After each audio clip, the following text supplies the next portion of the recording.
Good morning, this is Dr. James Weldon speaking to you from, or Yogadhi, speaking to you from Heavenly Mountain in Boone, North Carolina, which is the location of our international center and community supporting the experience and development of higher states of consciousness and living a life in harmony with nature.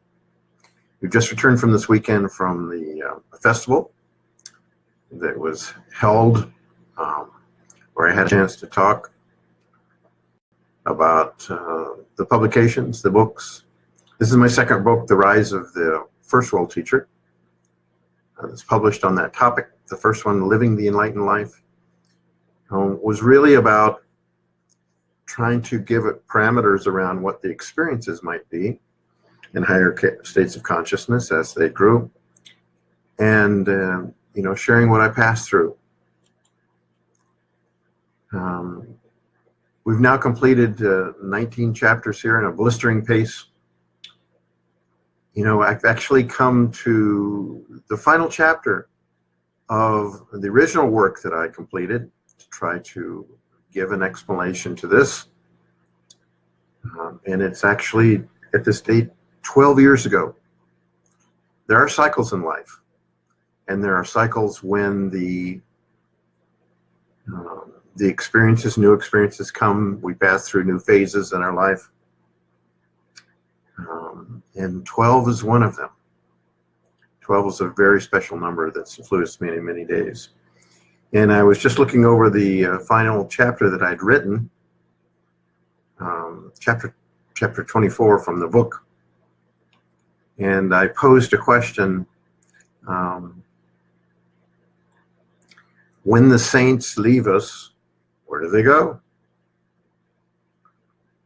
And really, of course, there's another question. When we leave, where do we go? That I didn't answer. And it's actually been another 12 years in my life to help clarify about that. And so I've come to into one story and continuing. I've actually written down 3 or 4 pages of notes of things that I need to share yet. Seems to be going on and all. And the poem at the beginning of this chapter, I'm not going to go through that completely because it was meant to be a culmination of the story. There is no culmination. The insights, the understanding, the perception of the greater life continues to expand. Actually, in the Yoga Sutras some time ago, Patanjali, in a commentary that was being done, even after these higher states of consciousness are experienced and apparently lived, it says the knowledge and wisdom continues to expand until, hard to understand these words, everything that can be known is known. So considering that this whole world that we're living in is a speck in space flying through, I think there's a lot more stories to be told.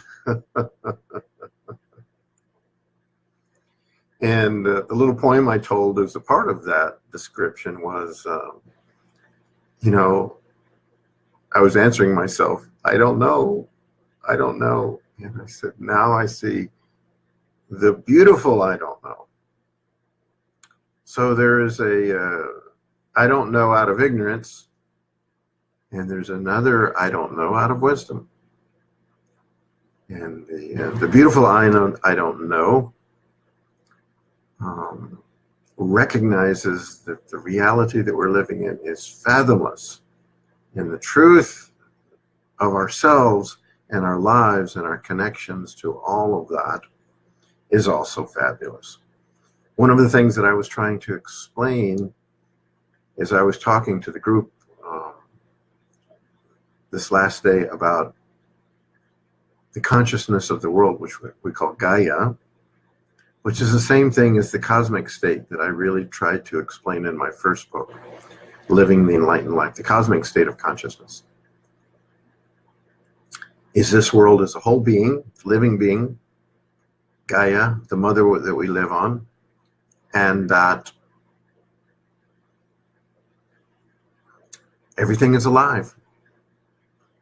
And as one grows in one's understanding, one feels that connection and can't help but cherish the world. So we do need to take care of this world. We do need to love this world. And I'm telling you, I know of no group and organization in the world, honestly,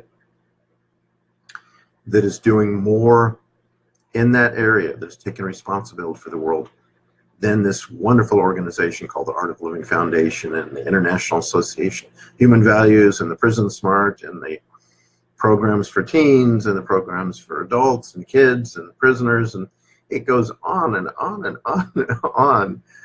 I can't even keep up with it anymore. So, and there is a, in terms of our own experience and in terms of the things that we can do, there's always there's still room. There's always room for more and more and more. So we came back from the World Cultural Festival in 2006. Today's date in my time now is 2018. So there's 12 years that I passed through. And I was entering another phase in my life. And there were two things that I was working on in this next phase. To try to fulfill the dream and insight of creating a community, supporting a community, being part of a community that was directed towards bridging the gaps in our understanding between the cultures and traditions. It was actually a project that the founder of the Art of Living put me on a long time ago that I didn't fulfill. Back when I had my one of my first travels into India, and we taught in the northeastern part of India, an amazing time. We were able to teach huge numbers of people up in that region and instigate a peace process, or be part of a peace process, and support many new teachers that may have been coming in. He told me on one of the trips, I want you to go and start teaching and speaking to some of the Christian ministers and throughout the area. And I did that a little bit in India, but I never fulfilled that. And he asked me, and I felt an obligation to do that. And a number of years have passed now, and at some point here, you may hear about what's going to happen in the third book. That's going to talk about a lot of that, about bridging that, if people are able to conceive this. So, but basically, returning from India, we settled down in a house, living in Longmont, Colorado, outside of Boulder. And, part of this next phase of my life was involved with service. We'd stepped back a little bit from our ongoing activity. We didn't have to support and maintain the centers in that area, in the Boulder, Denver area. There are other teachers that were moving into that. And, as sometimes happened when I came back from some of these trips, I had to kind of recreate some of the financial basis. Well, I ended up having a position that was working with seniors in their homes that were getting a little bit older, and they were really concerned about having to end up in long-term care facilities. And they didn't want to move into those places. And that was another goal, perhaps deeper, that perhaps we could create a place for them where we could create a community. So as we all grow a little bit older, we can, we can be supported in that lifestyle. Okay. And so during this time in my life, I was traveling around, working with seniors, trying to make their homes safer, marketing and selling some things that they could use. And one of these was hydrotherapy technologies for inflammation and pain and safety, because a lot of these, some of these seniors were falling, they were breaking their hips in some of these falls, and just doing day-to-day things, getting upstairs to downstairs, getting into the bathtub and out of the bathtub. So it was a really kind of easy position for me, because I was given a list of individuals I needed to go talk to. The appointments were all made, and I'd go out and have a conversation with them and suggest, how some things they could do, and they could agree or not agree, and many of them did. And that was a very easy lifestyle and for me, and a way to support myself during that time. But at the same time, I was still dreaming and thinking about the center, the community, and the community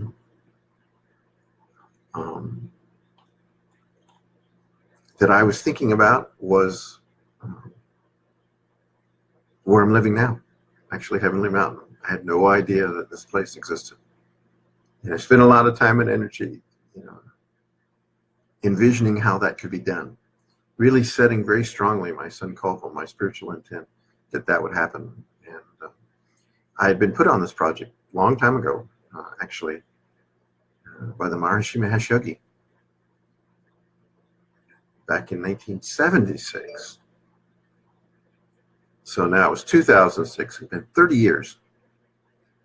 And he recognized, apparently, that this ability of the consciousness and the intent making itself fruitful, it's one of the capabilities of consciousness. The words have the ability to make themselves fruitful. I was in a very small group there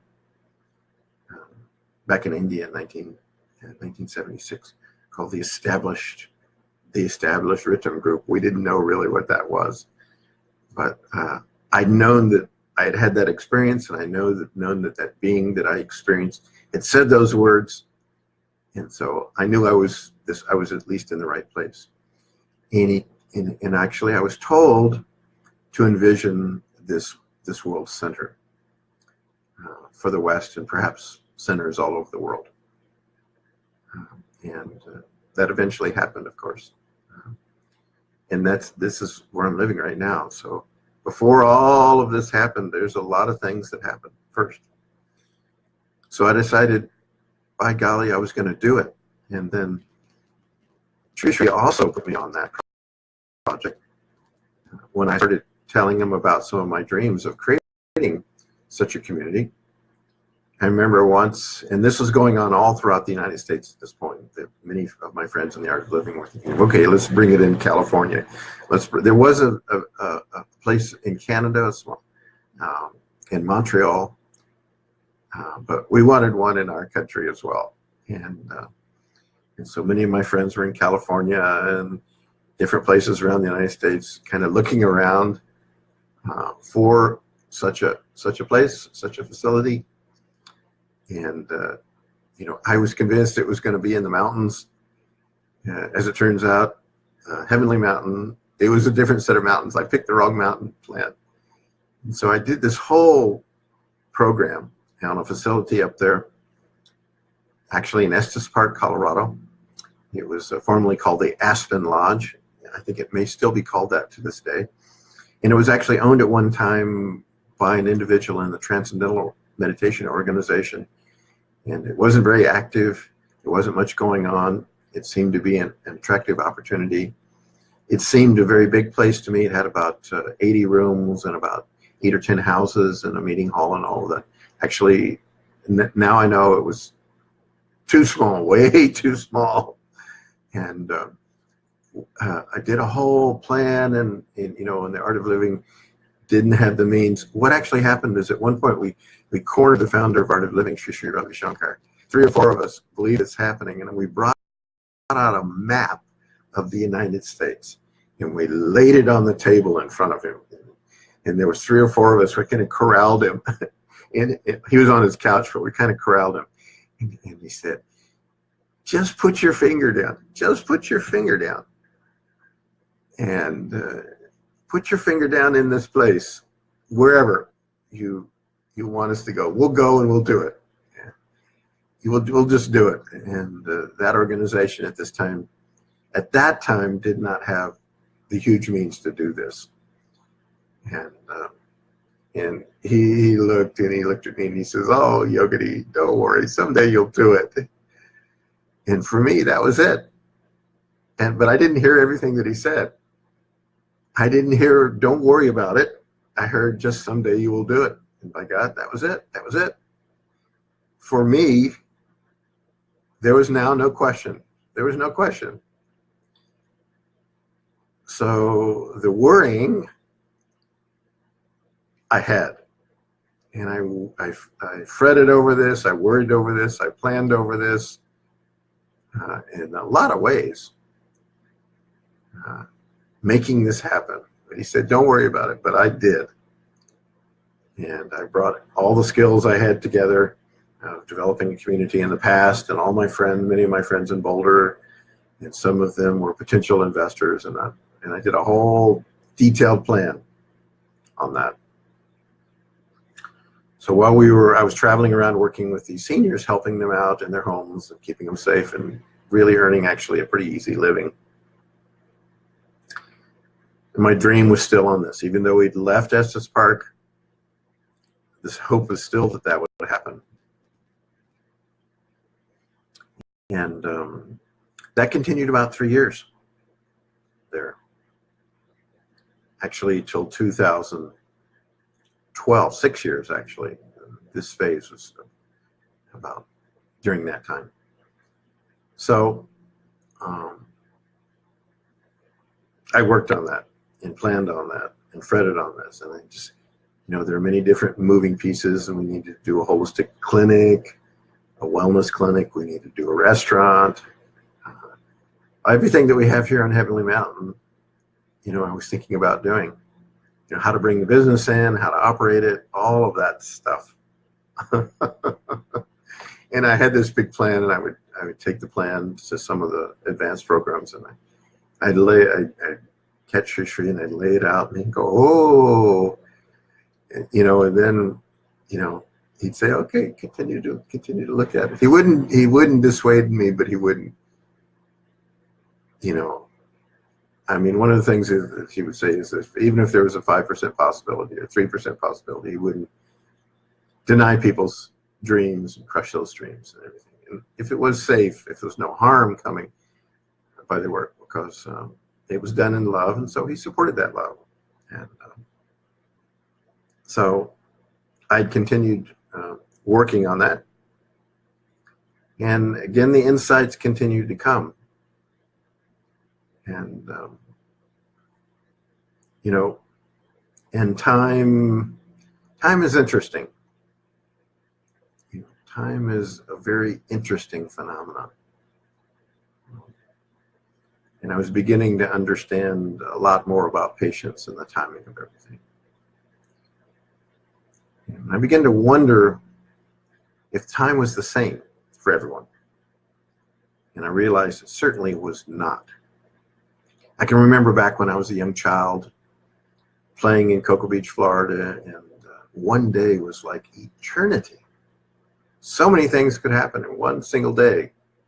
Playing with the dog and going to the beach and riding my bicycle, and some of those sweet days when I was with my father before he passed away, playing chess with him and ambling around and climbing the trees. So much. Time is different. And time is different from a point of view of physics as well. So if you were traveling, 99% of the speed of light, and somebody else out here on a planet somewhere was not traveling 99% of the speed of the light, maybe a day in your spaceship would be a year for them. And I begin to realize and see this. And it's a very deep and profound truth. which I thought about for many, many years. So in the last segment, I was talking about my first teacher, the Maharishi Mahesh Yogi. He had passed away. And one of the things that I had heard Sri Sri talk about time at one point, there was actually a book which was put out about time by that organization. Not exactly from this perspective, but in time, of course, the universe is very, very old. And but I started thinking about time on different levels of life, that it may not be the same. And one of the things that he said at that time is that he began to just gradually open up the door of the different levels of life, the different planes of creation. Not in detail. Apparently, I'm sharing some of that in the works that I'm doing, but he once said in the heavenly places, you know, one day there could be a year here. One day, single day, could be a year here. So I started thinking about, you know, my loved ones and some of my dear friends who had passed, and I began to realize that whole life here, what, from that point of view, could be 60 days, less, maybe a little bit more, or really a short period of time. And Maharishi had passed away, and the date I talked about in the earlier chapters, well, actually 1 year to the day from when he passed away, Sri Sri gave me a glimpse of this reality. And the purpose of sharing this is to help you understand that we need to be a little bit more easy about time and space and getting things done. And that there's a much bigger reality to our lives, the world's lives, than we might ever suspect. So 1 year to the day, I came out of a deep sleep. Again, I've been talking about these 7 states of consciousness. This state of transcendental consciousness between waking, dreaming, sleeping, satori state, that insight can come. And so I was in one of these experiences, and I found myself in a place where there were some other people, and you know, and I looked up, not in the body. This is a higher plane of reality experience. So there, by the way, there are body-like things. There are places, buildings, but not of the earth element. There are 5 basic elements: the earth element, heaviness; the water element, which is not exactly, it's not water, but it's like that fluid. This is the life forces. The fire element, this is like knowledge and consciousness and information. The air element, this is the space where the divine feelings and emotions are. The air, this air element is really a fascinating place. I'll talk about that at some point. And then the Akasha, the imperishable self. And so anyway, I came into this experience, and we were in a place, obviously on a subtle level, and Sri Sri looked at me, I looked at him, and I turned to my left, and there was Maharishi. There was Maharishi. He took me to see him, to have what we call a darshan. This is a darshan. Darshan is an interesting word, to be in the presence, to come into the space of, to be in the consciousness of. And, I saw him. I looked. Trisha didn't say anything. He just looked up, and I saw him. And I said, okay, now I realize I'm in this place. And then I turned, and then I saw Mercy sitting, and I said, oh my God. And I hit the floor. Boom. I hit the floor. I went down. Pranam. I went down. And because I was so absolutely surprised. But this was 1 year to the day when he passed. So I think that this was perhaps for him the day after. I don't know, in that high place. In other words, time is not the same. So 1 year had passed for me. I think possibly 1 day it passed for him. And it's very, very, very interesting. All I can say is, I can say two things. I cannot imagine seeing somebody that appeared more established in the inner being than what I perceived in that moment. It was beyond anything that my mind could hold on to and comprehend. It's very deep, very, very profound. And if you've been in India and you've had a chance to travel around and see some of these, what they call the mortis of some of the saints, his body was like it was made of, closest thing I could say was mercury, like the silver mercury. His form was like, that was the consistency of that. It was silver. It wasn't like this. And, I just, oh my God, I didn't even say, I just said, oh my God. And I pranam, I went down, boom, I hit the floor. It was like, there was no choice. I was so absolutely flabbergasted by this. But the presence, the love was beyond anything that I was able to appreciate. And he's just there in that space, looking at me momentarily. And there were other beings there, and they did appear to have bodies and everything like us, but not of that form. So, it was unbelievable, just totally unbelievable. And I honestly, my dear friends, this was true. This really, really happened.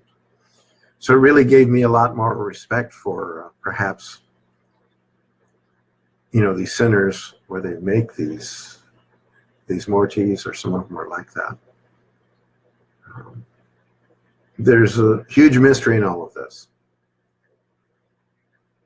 So I came out of it, just a short period of time, and that this happened.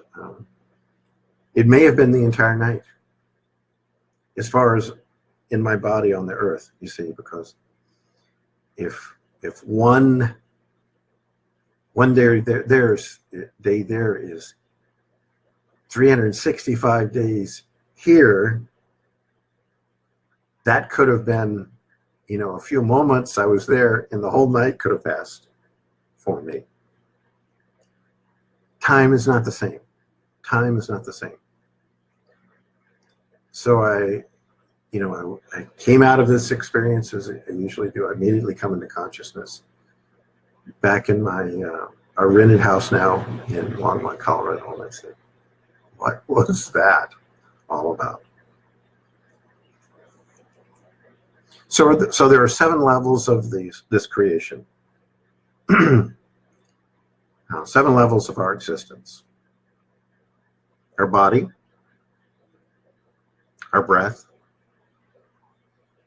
our mind, our intellect, our ego, and our self. And these are principles that are taught and explained as part of this fabulous program called the Healing Breath, or the Happiness Program. It's been configured, Art of Living course, taught by 100,000 or more teachers all over the world. If you get a chance to do that, you should do it. You really should do it. It's really great because it actually starts you through the process. And so the second level of our existence is the life force of the prana. And the prana. And the techniques that are taught and the knowledge that is taught in that program is really very profound. And so what Sri Sri did is I think he collected all of the great pieces of nuggets of wisdom that everybody should know, and he put that in a 2 or 3 day program. And then he brought some techniques on how to do the prana, it's called pranayama, means to charge the body with this life force. So we're living in an ocean of energy and life and vitality, and we're looking for energy. Oh, we're tired. Oh, we're bothered about this. All these qualities and these negative qualities that we go through are related to the lower energy. When the energy is lower, then things bother you, then you feel depressed. You start worrying, small things are sticking to your mind. So the technology and methodology is designed to take you out of that in a very powerful way. And when you look at this activity of so many of these people around the world that are involved in you, every single one of them will give you tell you about the transformation they've been through. And there are many, many, many wonderful beings on this world. I'm saying that this world is full of high consciousness right now. It's a very important time in the world. There's huge breakthroughs that are taking place everywhere. There's so much good work that's being done that's not on MSNBC and CNN. It's not on the major networks, but there's really, really great things that are going on. And this wonderful community which we're creating here is one of them. But housing the body, learning how to inherently recharge the body with life force, it's like learning how to plug in the battery. Okay, your cell phone runs down, you recharge it. And it gets all refreshed, otherwise it dies. In the same way, there are huge differences between individuals in terms of the capability to hold this life force in the body. And as this life force begins to become higher, then the energy and the emotions begin to become higher. And then many of the subtle aspects of our physiology, which have been talked about, we can begin to experience. So all this about the energy centers and the love coming out and the healing and all of this stuff that has become kind of esoteric fodder in a sense, then becomes an experience. So I challenge every single one of you to make this an experience in your life. And if you do so, it will enrich your life in huge ways, really, really huge ways. So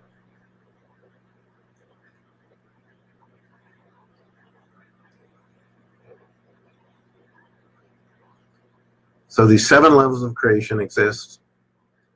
And the next level of life above this is the life force and the prana. And because of what I've been through and different experiences, I'm trying to gauge and understand what happens afterwards when we leave. And Sri Sri never talks about this much. When someone asks him, he always says, well, you'll find out when you get there. I want to know now. I would like to know now. So you can take whatever I'm sharing with you, however you want to take it. Accept it, don't accept it. But this is definitely my experience. One of the things that happened in the early phase, way back in 1976, if you had a chance to read those chapters in the book, Living the Enlightened Life, when I was in Switzerland there. So I was in Switzerland, and before I had connected with Sri Sri, at the time that Swami Muktananda was there, and And Guru Maharaj Vilasananda was, as a student, was there when I was 26 years old. I was living on the hotel overlooking the mountains in Salzburg, Switzerland. And I had a transformative experience. And what I said about what I saw, and I was feeling all this devotion and love, and then all of a sudden there was a transformation, and I was actually cast up, if you will, into this next level of life. And so the earth holds us back, right? You're somewhere, those of you that are listening, you're where you are, and it takes a lot of work to get where I am at. I have to get on a plane and maybe fly around the world somewhere, and et cetera, et cetera. But things are different in the next level of life. So the first thing that happened there in that experience is that the walls and everything became like transparent glass. So if you were to, I'm not exactly sure what the earth element is, quite honestly, but it's a quality of, it's a principle of nature. It's a quality of existence that has a binding force upon us physically. So, but what happened in that experience is that I was cast up out of the body into this next level, I think, of the prana force, and it continued, but the walls weren't solid. They were like transparent glass, and I was able to move down to the next room, which I saw a young man sitting there on a couch, and if you remember, if you have a chance to read what I said, I saw a young man with long hair. Now I know that this was Sri Sri Ravi Shankar. I didn't know at the time. He got up and started dancing with me, and I'm telling you, I said, oh my God, it must be Krishna. Make up your own mind.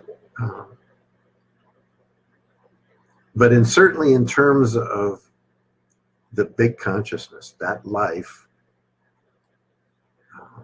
is certainly what dwells within us. Krishna also develops in us. Jesus dwells within us. That divine existence is part of us, but we really need to become clear so that we can begin to experience that. So, thank you for taking the time to listen today. I've been doing a fevered pace of completing this. So now that I've actually completed up to the end of my original book, I'm not going to be so fevered. I'll do a session at a time. And because I need to think about what I'm going to talk about in each one of these sessions. Here was one other thing I did want to talk about. I grew up in the space industry. My father was one of the founders of the space industry, the military. And actually everywhere that I go, often I actually wear a hat which says Cape Canaveral NASA on it. Because my father was a founder in that before. And I always wanted to do space travel, and had wondered that if he hadn't passed away when I was young and I wasn't going through all these challenges in terms of flashbacks in the past and these different kind of out-of-body experiences, some of them that I was having as a child that were perplexing me so much, I might have entered into that. And so might have entered into that organization, maybe been one of those guys that ended up, doing some of the early trips outwards. But I can tell you for sure, I don't believe that it ultimately is going to be like Star Trek. Maybe there must be a technology to do that. There's certainly all possibilities are there. But I suspect that we are going to have to evolve to the state we have the ability actually to move and dwell in this next higher level of the prana, or the life force, then we can go where we want to go. Then we can go where we want to go. And so I think this is actually the answer to that. We're not going to be put in a tin box with lots of oxygen and head out, for 500 years to fly to a star. We're going to have the ability to have access to all of this, but this is the next section of our evolution, when we evolve and we begin to implement the aspects of consciousness in travel. So I didn't realize that I ended up being really an astronaut in a certain sense, on the subtle. And there is a part of my life, a story back in the first book,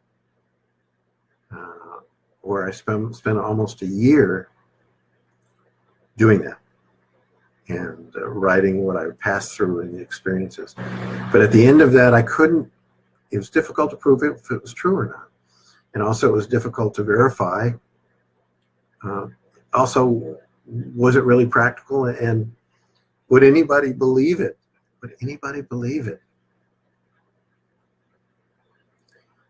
And so after I did all of that, it's maybe possible I have those words somewhere someday. Maybe someone in the archives will go into my old hard drives and find them there.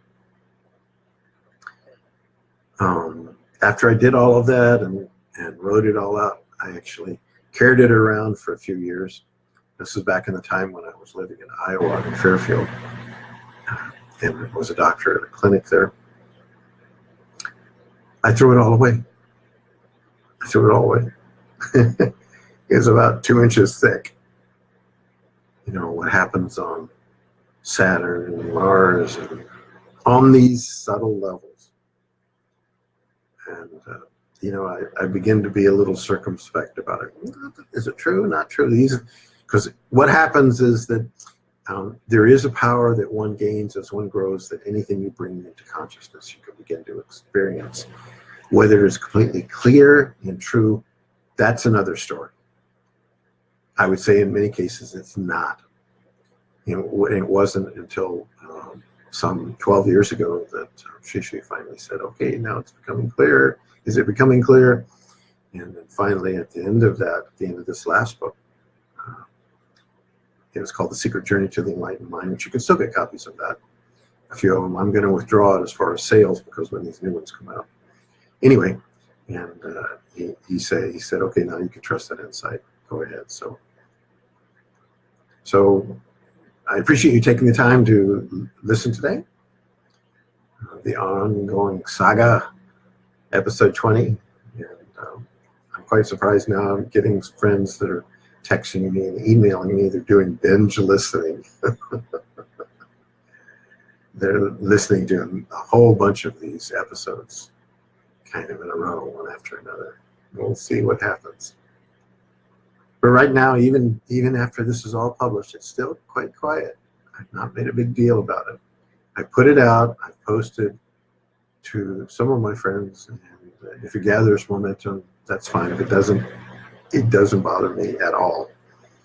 And I consider this as kind of a historical perspective. I appreciate you taking the time to listen today to me.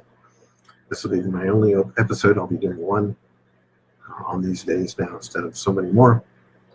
And have a great day. Go out and wonder about your life. Wonder about the time of your life. Think about it for a moment. Look back over your life and everything you've been through in the last 20, 30, 40 years, whatever it is. Boom, it can condense down into a very small period of time. And of course, if we happen to be sitting in our spaceship right next to a black hole, the time there would pass slow, but here it would pass fast. And consciousness is that black hole. If you don't have matter, if you're beyond matter, black holes are no problem. So anyway, things to wonder about. This is a fun time. I get to share some. So I appreciate you taking the time, listening to me. Go out and do some good. Have a fun day. Pet your dog, your cat. Give everybody a hug. Smile at everybody. Realizing that life is just a play. Enjoy it. Don't take it so serious. But do the hard work. Take the time to explore your inner being. Of course, I appreciate and suggest what I've learned in the path that I've been through is very powerful. And you can take to that, but there are other sources for knowledge and wisdom in life. Thank you. Namaste, and may the divine awaken in you. Sure.